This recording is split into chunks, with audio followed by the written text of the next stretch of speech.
breaking different codes and data systems and doing data analysis against the Soviet Union.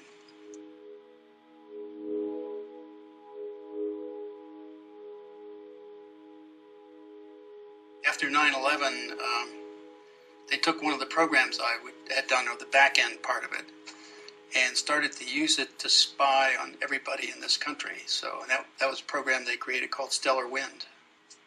That was separate and compartmented from the regular activity that was ongoing because it was doing domestic spying. All the equipment was coming in. I knew something was happening, but then when the contractors I had hired came and told me what they were doing, it was clear where all the hardware was going and what they were using it to do. It was simply a different input. Instead of being foreign, it was domestic input. Somebody told me that they can listen to what we're saying by my having this, even if it's turned off. Yes. Here's the real grand design. Every domain, think of a domain as an activity, a specific type of activity, phone calls, or banking is another domain. So if you think of graphing each domain, and then each graph, then turning it in the third dimension, the trick now is to map through all the domains in that third dimension, pulling together all the attributes that any individual has in every domain, so that now I can pull your entire life together from all those domains and map it out and show your entire life over time.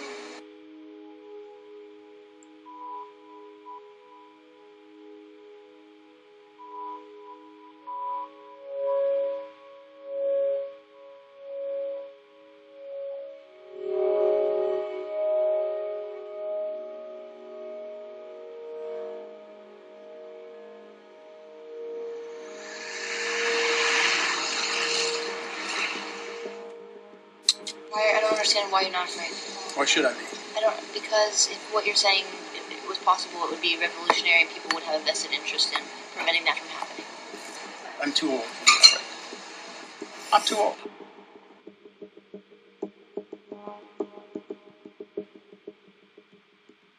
I'm not sure how many of you got a chance to hear Keith Alexander yesterday, the head of the NSA, talk about the NSA's activities. Bill, how do you reconcile, is there some way to reconcile General Alexander's statement that the NSA isn't keeping track of every American with the existence of a facility like the one in Utah?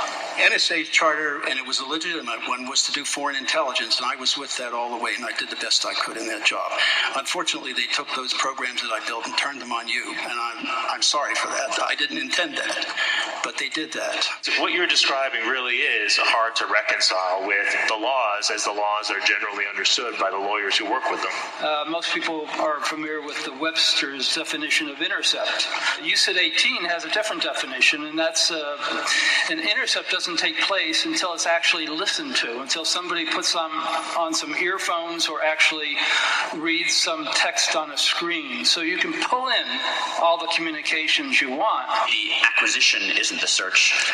The querying later on is the search. They can then keep it in their database and target after the fact by going back and conducting data mining searches afterward, in other words, to get the information that they couldn't target from the outset. And there is another real problem.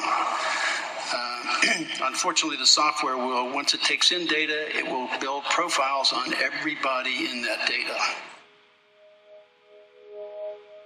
The purpose is to be able to monitor what people are doing. You build social networks for everybody. That then turns into the graph, and then you index all that data to that graph, which means you can pull out a community that gives you an outline of the life of everybody in the community. And if you carry it over time from 2001 up, you have that 10 years worth of their life that you could lay out in a timeline that involves anybody in the country. Even senators and House of Representatives, all of them. The dangers here are that we fall into something like a totalitarian state like East Germany. Well, they came in guns drawn, in my house. They didn't do that to the others, but they did to me. I guess, I don't know. They thought I was probably the most dangerous of them all, so I don't know. I don't know what was in their minds, okay. So, but they did that, and and they came in and pointed a gun at me when I was getting out of the shower at the time, so they pointed a gun right at my old head, said, hey. So I wasn't too upset. I just said, suppose I could get dressed here. They weren't intimidating me anyway. So tell me something that will implicate somebody in a crime. That's what they asked me.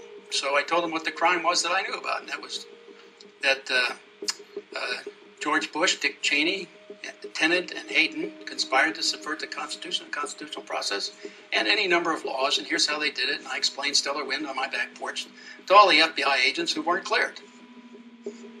So they had a problem. I created a problem for them because they had a bunch of people now who weren't cleared for a very highly classified, only because it was domestic spying, by the way, was the reason it was highly classified.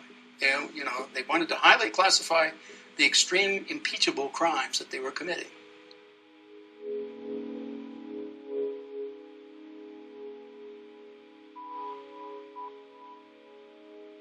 It needs to be out in the open. We need to, as a democracy, we need to say, do we want our government doing this or not?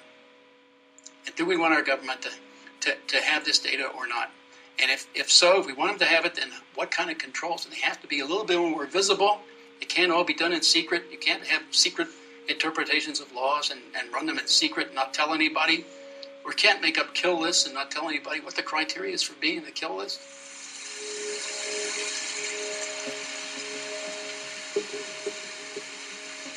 This is something the KGB, the Stasi, or the Gestapo would have loved to have had about their populations. So, and just because we call ourselves a democracy, right, doesn't mean we will stay that way. That's the real danger.